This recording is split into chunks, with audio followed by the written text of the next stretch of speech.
The Russo-Japanese Kuril Islands dispute has flared up yet again. As reported by media outlets across the world, Russia has deployed its S300 air defense system on the disputed Kuril Islands. Japan's government has unsurprisingly lodged a protest against the latest Russian deployment.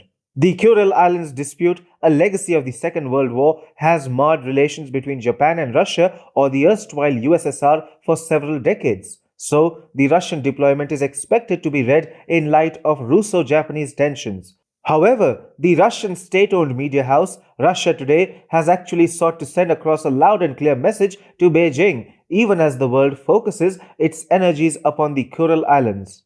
While reporting about the deployment of S300 air defense system on the remote Kuril Islands, Russia Today did not take any jibes at the Japanese government. The Russian state-run media house did talk about the United States, though. It stated that the latest deployment comes only a week after the Russian Navy threatened to ram the USS John McCain, a US destroyer which it says was detected 2 kilometers inside Russian waters off the coast of the far eastern capital Vladivostok.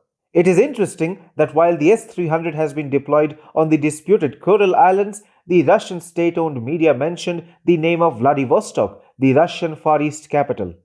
To put things in context, one must understand that Moscow is insecure about China's attempts to grow its influence in Russia's scarcely populated and resource-rich Far East region. Vladivostok is itself a matter of Sino-Russian tensions, as Chinese wolf warriors have in the recent past staked claim upon the Russian Far East capital.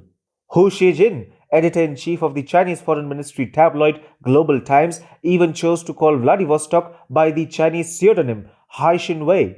Russia itself responded to Beijing's illegitimate ambitions in the Russian Far East by stepping up its military presence in the region. Russian President Vladimir Putin must have also understood that Xi Jinping's growing interest in the Russian Far East is actually a part of China's ambitions to become a near-Arctic state. So, from a Russian perspective, China needs to be kept at bay in both the Russian Far East and the Arctic region. At the same time, the Putin administration won't come out launching verbal attacks at China. The fact remains that Moscow cannot afford to formally snub China when the entire free world, barring India, has isolated Russia.